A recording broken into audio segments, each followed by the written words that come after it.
बहुत भाग्यशाली होते हैं वो लोग जो अपनी परंपराओं को श्रद्धा के साथ स्वीकार करते हैं और मनाते हैं।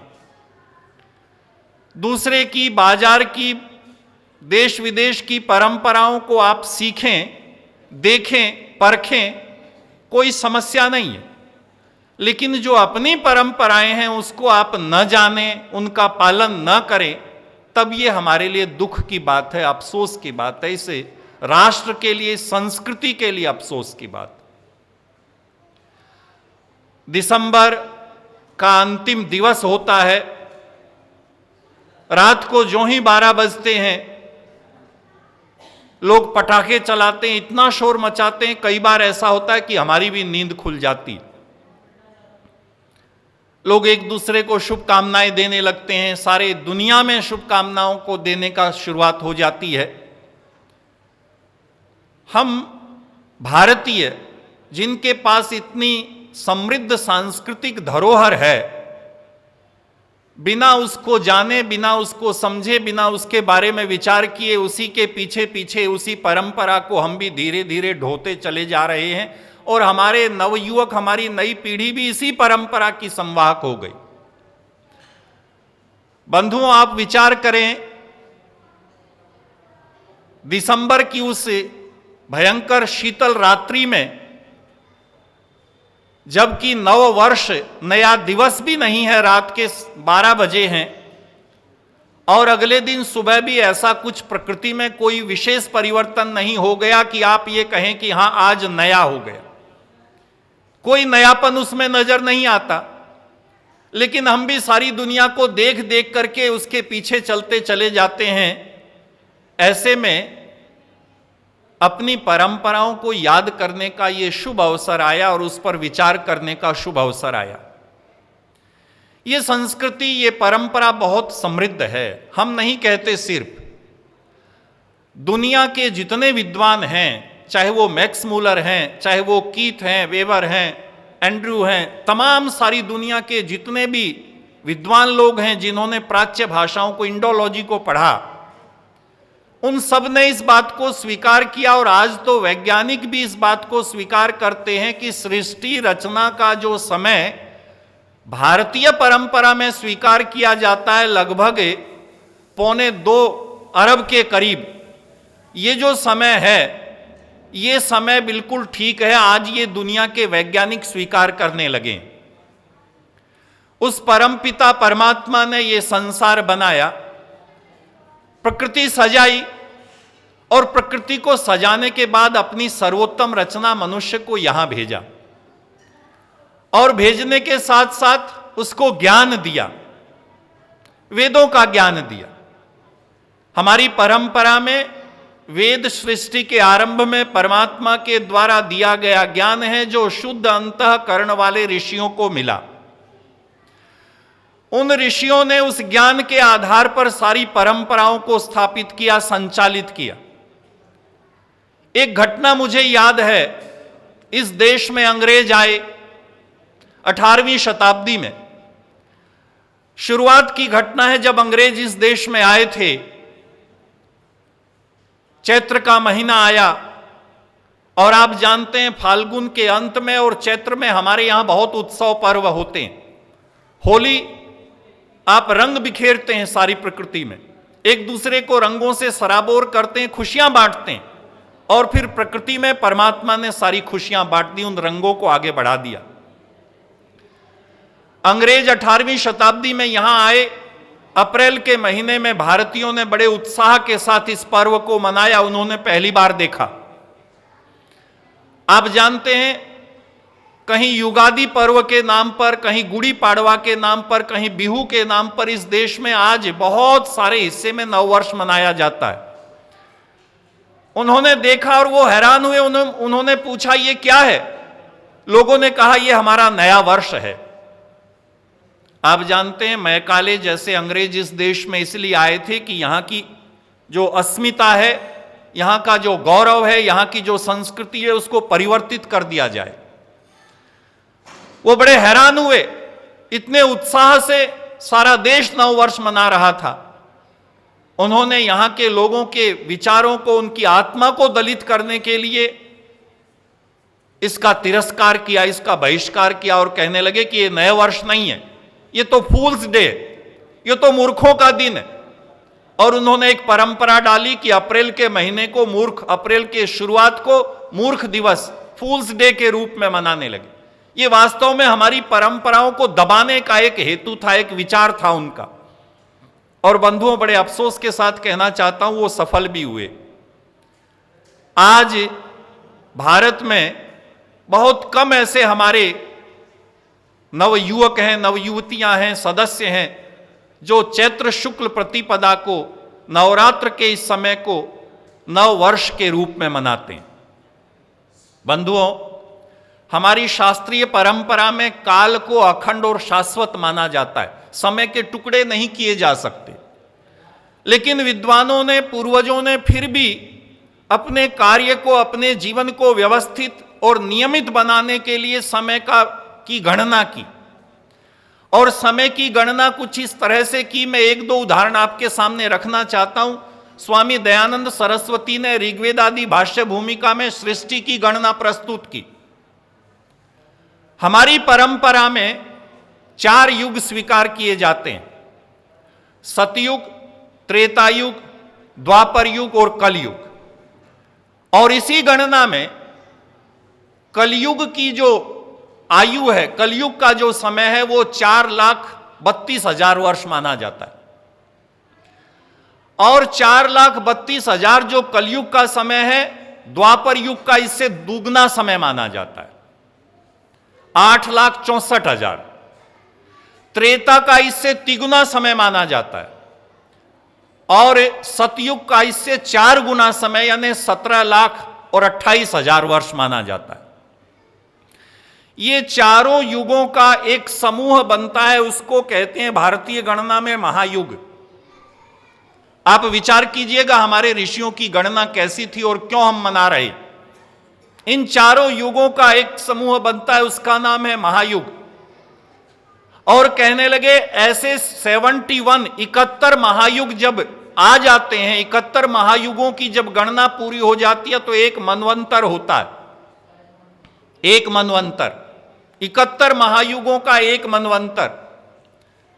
और ऐसे 14 मनवंतर जब आ जाते हैं तब एक कल्प होता है, उसका नाम है कल्प।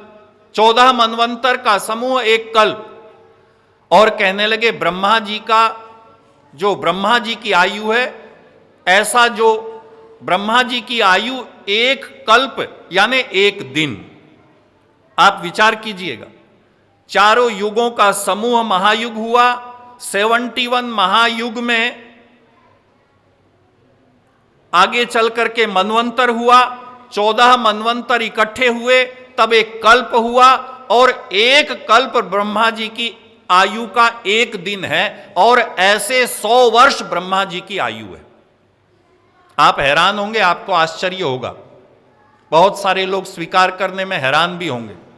लेकिन आज के जो वैज्ञानिक हैं, नूतन वैज्ञानिक हैं, चाहे वो स्टीफन हॉकिंग्स और तमाम लोग जिन्होंने सृष्टि की आयु का आकलन किया है, उन सब वैज्ञानिकों ने कहा कि भारतीय गणना बिल्कुल सही नजर आती है, क्योंकि इतना पुराना यह सृष्टि का क्रम नजर आता है। हम बहुत प्रसन्नता के साथ इस बात को कहते हैं कि उस परमात्मा ने सबसे पहले, जैसा ऋषि दयानंद ने कहा, इस सृष्टि का आरंभ इसी तिब्बत और इसी देश में हुआ। और हम उस परंपरा के संवाहक हैं। इस परंपरा में अनेक महान पुरुष हुए। महाराजा विक्रम हुए, जिनके नाम से विक्रम संवत शुरू हुआ, जिन्होंने शकों को परास्त करके इसकी शुरुआत की। और इसी क्रम में आगे चल करके एक और महान पुरुष हुए, जिनके विशेष रूप से हम उत्तराधिकारी। उनका नाम है महर्षि दयानंद सरस्वती। महर्षि दयानंद सरस्वती इस परंपरा के, मैं आपके सामने निवेदन करूं तो, कलयुग के सर्वोत्तम विद्वान और सर्वोत्तम श्रेष्ठतम व्यक्ति हैं। इसलिए नहीं कि मैं आर्य समाज में बैठ करके कह रहा हूं, बल्कि इसलिए कि वह ऐसा व्यक्तित्व था जिसने प्राचीनता के गौरव को भी बना करके रखा और नवीनता को भी समाज के सामने प्राचीन गौरव के साथ शुद्ध पवित्र करके प्रस्तुत किया। आर्य समाज की स्थापना करने का उद्देश्य लिखते हुए स्वामी जी महाराज कहते हैं, आर्य समाज का उद्देश्य है शारीरिक, आत्मिक और सामाजिक उन्नति करना। और आगे कहने लगे, प्रत्येक को अपनी ही उन्नति में संतुष्ट नहीं रहना चाहिए, बल्कि सबकी उन्नति में अपनी उन्नति समझनी चाहिए।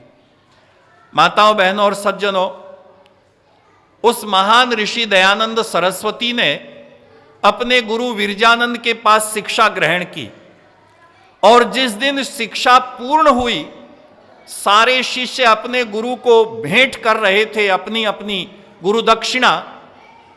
दयानंद गुरु के सामने सकुचाते हुए पहुंचे, पाव भर लौंग लेकर के। गुरु ने कहा, दयानंद, मुझे तुमसे कुछ विशेष चाहिए। और आप और हम सबको गर्व होता है गुरु विरजानंद के बाद, जब गुरु विरजानंद ने यह कहा कि दयानंद, मैं तुमसे कुछ और चाहता हूं, उस दयानंद ने, उस शिष्य ने अपने गुरु के सामने हाथ जोड़े और कहा, गुरुदेव, ये जीवन आपके चरणों में अर्पित है, आदेश कीजिए। गुरु ने कहा, बेटा दयानंद, मैं चाहता हूं तुम वेद विद्या का प्रचार करो। इस देश की सांस्कृतिक परंपराएं धूमिल हो रही हैं, बुझ रही हैं, तुम उनको प्रकाशित करो। इस देश में अविद्या, अज्ञान, अधर्म का प्रचार प्रसार हो रहा है, तुम उनसे देश को छुटकारा दिलवाओ। और गुरुदेव कहने लगे आगे कि दयानंद, ऋषि के ग्रंथों के प्रति मनुष्यकृत ग्रंथों में अपमानजनक बातें लिखी जा रही है। जो ऋषियों की कल्पना थी, ऋषियों के वचन थे, उनको धूमिल किया जा रहा है। बेटा, मैं चाहता हूं तुम इनका तिरस्कार करो, तुम उस वैदिक परंपरा को पुनः स्थापित करो। दयानंद ने अपने गुरु के सामने शीश झुकाया और गुरु के घर से निकल पड़े। बंधुओं, समय की सीमाओं में रह करके कहना चाहता हूं, सारे देश का भ्रमण किया, एक कोने से दूसरे कोने तक एक बार नहीं, 5-5 बार सारे देश का भ्रमण किया। देश की तत्कालीन परिस्थितियों को देखा और देख करके पाया कि पशुओं से बदतर आदमी की स्थिति होती चली जाती है। धर्म का नाम लेकर के समाज में इतने पाखंड थे, समाज में ऐसी विकृतियां थी। बहुत सारे पढ़े लिखे लोगों ने घोषणा की थी, द्वारम किमेकम नरकस्य नारी, कि नरक का द्वार अगर कोई है तो नारी है। ऋषि दयानंद ने सारे देश को झकझोरा, देश को भ्रमण करने के बाद उनकी आत्मा तड़पने लगी। उन्होंने कहा, जो घर का निर्माण करने वाली है, जिससे मानवता का, इंसान का निर्माण होता है, और जो एक घर नहीं 2 घरों का निर्माण करती है, अपने पिता के घर में रहती है, सबको अपने प्रेम से बांधती है, और पति के घर में चली जाती है तो सारे घर को संभालती, परंपराओं को संभालती है। ऐसी महिला का इस देश में अपमान हो रहा था। ऋषि दयानंद का हृदय दुख से भर गया और उन्होंने बीड़ा उठाया और घोषणा की, यत्र नार्यस्तु पूज्यन्ते रमन्ते तत्र देवता। ये वो पहले इतिहास पुरुष थे बंधुओं, जिन्होंने शास्त्रों के आधार पर, वेदों के आधार पर प्रमाण देकर के सिद्ध किया कि इस देश में कैकेयी जैसी युद्ध करने वाली नारियां हुई, अपाला, घोषा, विश्ववारा जैसी ऋषिकाएं हुई। जैसे ऋषि हुए ऐसे ऋषिकाएं भी इस देश में हुई। इस बात को सबसे पहले सामने रखने वाले ऋषि दयानंद सरस्वती थे। ऋषि ने देश में घूमते हुए देखा कि छुआछूत का, भेदभाव का इतना बोलबाला है कि इंसान कुत्ते को प्रेम कर सकता है लेकिन इंसान को नहीं कर सकता। यह समाज इतना टुकड़ों में, इतना छोटे छोटे हिस्सों में बटा हुआ था, और दुर्भाग्य की बात यह, आज तक वह परिस्थितियां पूरी तरह से ठीक नहीं हो पाई।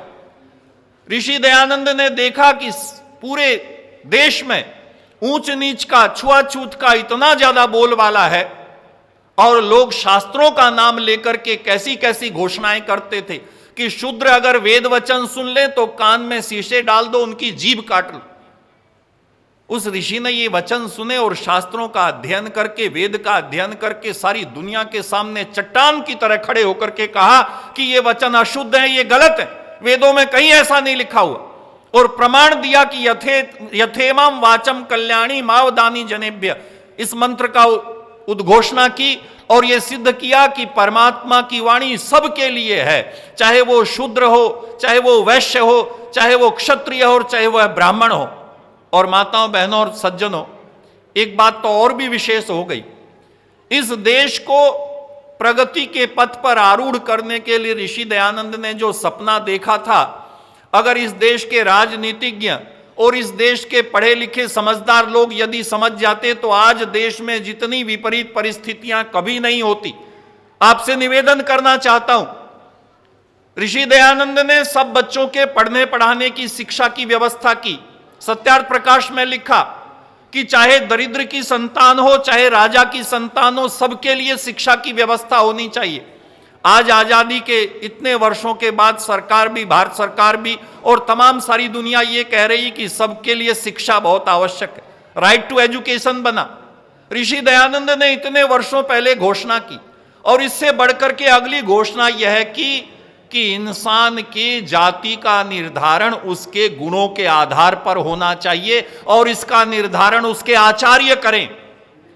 जिस गुरुकुल में, जिस विद्या के केंद्र में जहां वह शिक्षा ग्रहण कर रहा है, उन्होंने एक मंत्र का उद्घोष किया, जन्मना जायते शूद्र कर्मणा द्विज उच्यते, कि जन्म से हर एक इंसान शूद्र उत्पन्न होता है। कहने लगे जिस गुरु के घर में शिक्षा प्राप्त कर रहा है, उस गुरु का यह दायित्व है, उसने अपने शिष्य को देखा है, उसके आचरण को देखा है, उसके व्यवहार को देखा है, उसके कर्म को देखा है, उसकी ग्रहण क्षमता को देखा है, उसके सामर्थ्य को देखा, उसकी प्रवृत्ति को देखा है। तब यह उस गुरु का दायित्व है कि जिस दिन शिष्य अपने गुरु के घर से शिक्षा प्राप्त करके समावर्तन संस्कार के लिए चले, तब वह शिष्य ब्राह्मण है कि क्षत्रिय वर्ण का है कि वैश्य वर्ण का है कि शूद्र वर्ण का है, इसका निर्धारण गुरु करे।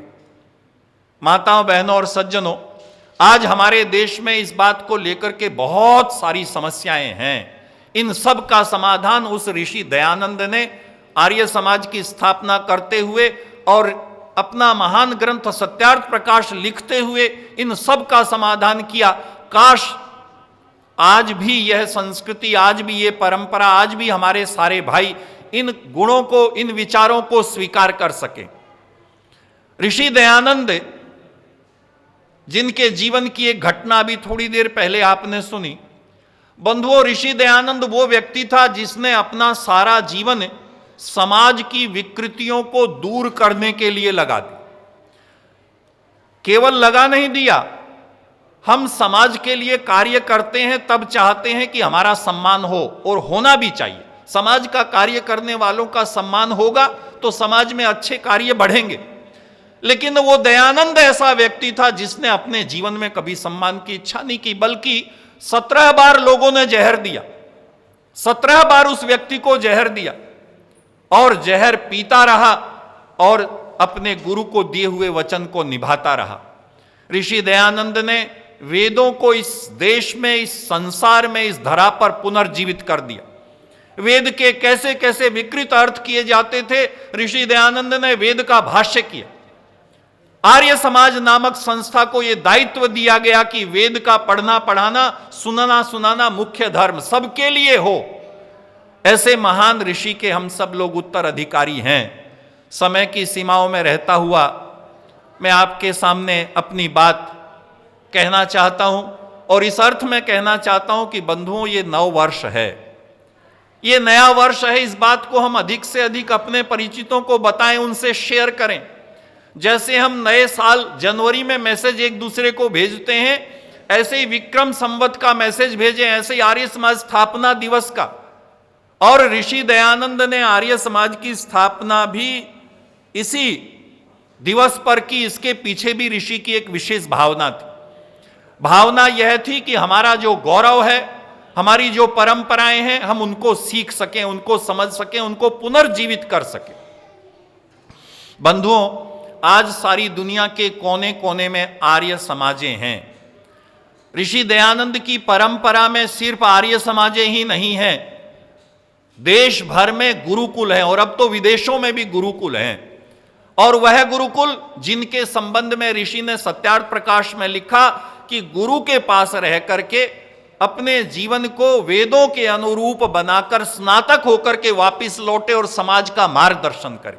मनु महाराज ने एक वाक्य लिखा है कि यदि एक रास्ते पर राजा जा रहा हो और अपनी शिक्षा प्राप्त पूर्ण करके गुरु गृह से स्नातक आ रहा हो, तब राजा का यह दायित्व है कि उस स्नातक का सम्मान करे। ये गौरव इस देश और इस संस्कृति का रहा है। ऋषि दयानंद उसी गौरव को स्थापित करना चाहते थे, माताओं बहनों के लिए उस सम्मान को स्थापित करना चाहते थे।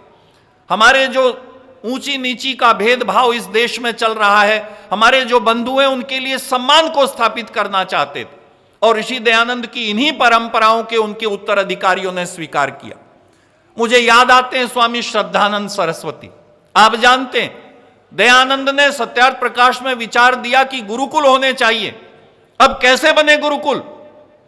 स्वामी श्रद्धानंद, महात्मा मुंशीराम नाम था, अपना घर बेचा, अपनी कोठी बेची, अपना सब कुछ बेचा और हरिद्वार के पास पहुंच गए गुरुकुल स्थापित करने के लिए, क्योंकि ऋषि दयानंद ने घोषणा की थी कि गुरुकुल होने चाहिए। कौन पढ़ने आए, कौन अपने बच्चों को जंगल में पढ़ने के लिए भेजे? तो सबसे पहले अपने दोनों बेटों को गुरुकुल में एडमिशन करवाया, अपने दोनों बच्चों को लेकर के शिक्षा शुरू की। ऋषि दयानंद की परंपरा, ऋषि दयानंद के वचनों को, दिव्य वचनों को जिस व्यक्ति ने देखा, सुना और अनुभव किया, उसका जीवन परिवर्तित हो गया। एक विद्वान हुए, उनका नाम है पंडित गुरुदत्त विद्यार्थी। मुझे बहुत आश्चर्य हुआ, ऑक्सफोर्ड यूनिवर्सिटी में मैथ्स की कुछ किताबें हैं जिनके लेखक पंडित गुरुदत्त विद्यार्थी। पंडित गुरुदत्त विद्यार्थी उस जमाने के लाहौर के मैथ के एमएससी थे और बड़े विद्वान थे, बड़े विचारक थे। आर्य लोगों से परिचय हुआ, लेकिन ऋषि दयानंद की पूरी तरह से अनुयायिता को स्वीकार नहीं कर पा रहे थे। वहां के जो आर्य समाजी थे लाहौर के, उनको खबर मिली कि स्वामी जी महाराज अस्वस्थ हैं, शरीर धीरे धीरे क्षीण हो रहा है।